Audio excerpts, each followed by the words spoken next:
မပစွန်ခောက်ဆွဲကြော်ဖို့အတွက်ကုံလုံးလှိချွတ်ပေးသွားပြီငရုတ်ပွားအစိမ်းတောင်ပါထည့်ထားတယ်ခရမ်းတင်သေးချက်သွန်နီပဲတောင်ရှည်သေးဟိုနုံလေးတွေပပလေးတွေပေါ့နော်စင်ထားလိုက်တယ်ပစွန်ချက်ဦးမမသုံးထုပ်ထည့်လိုက်မယ်အဲ့ဒါနဲ့ရောပြီးကြော်ဒီစုပါပြီဆိုမမတွေထည့်ပြုတ်လိုက်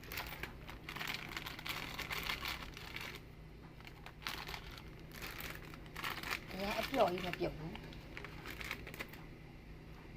မလေးပြုတ်ပြီးတော့ခဏဆက်ထား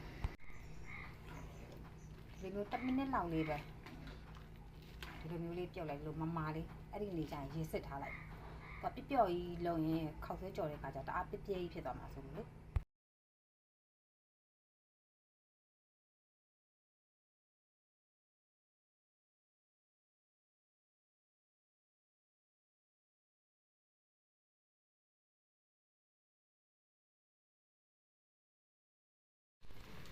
ချက်သွန်လေးထည့်မယ်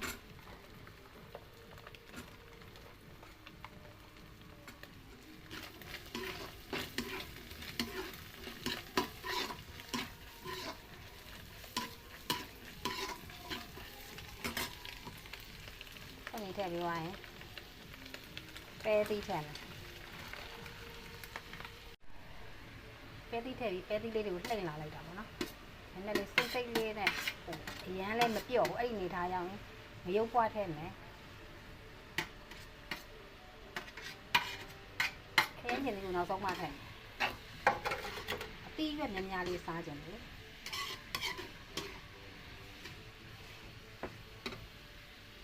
ပြီးပဲငတ်တယ်အကြည့်ထည့်မယ်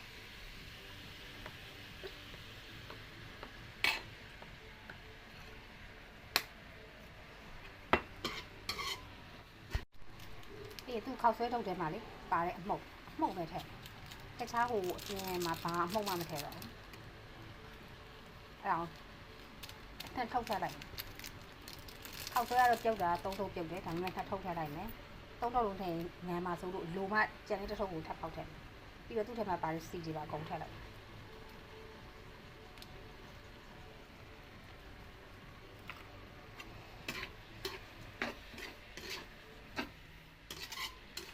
အဲ့နဲ့လေးနှေးလာပေါ့အဲ့ဒါနည်းနည်းလေးနူးသွားအောင်လေစက်မွေလိုက်ပေါ့နော်ဒီနေ့လေးဖြစ်သွားပြီဆိုမှခရမ်းကျင်ပြီးထည့်လိုက်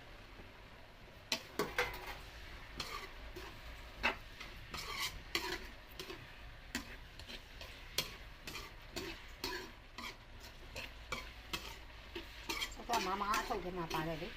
အမှုန့်ထုတ်ကိုဒီနှစ်ထုတ်ထည့်လိုက်တာအဲ့နှစ်ထုတ်ထည့်တဲ့နှစ်ထုပ်ထည့်ပြီးတဲ့အရာသားလေးမြည်ကြည့်လိုက်တာအပေါ့ညာအစော်ပဲနောက်တစ်ထုပ်ထပ်မထည့်တော့ညံသွားမှသိလို့ပြီးတော့မှဆက်ဆက်ပြုတ်ထားတဲ့ခောက်ဆွဲလေးထည့်ပြီး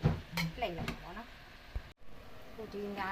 နေလေးဖြစ်သွားပြီဆိုတော့မှဒါလေးကိုဘေးကပ်ပြီးတော့ဆက်ဆက်ကတော့ပြုတ်ထားတဲ့ခောက်ဆွဲ3ထုပ်ဆောင်းထည့်လိုက်ဒါလေးကိုအရာသားလေးကိုခောက်ဆွဲလေးကိုဝင်အောင်လို့ဒီဆက်ဆက်ကြံတဲ့အရည်လေးနဲ့နှွေးလိုက်ပါတော့နော်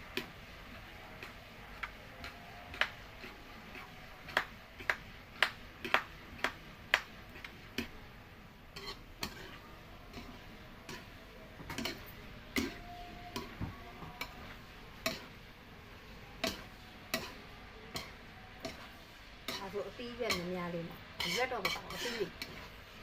သီးများလေးနဲ့မမပစုံခောက်ဆွဲကြော်လေးရတယ်ရတာတော့စောစောအရေကိုမြည်ကြည့်လိုက်တာရေကလေးလေးပင်နေရှိတယ်အဲ့တော့ခောက်ဆွဲထည့်လိုက်တာလည်းဆိုတော့အဲ့ဒါအတော်ဖြစ်သွားတယ်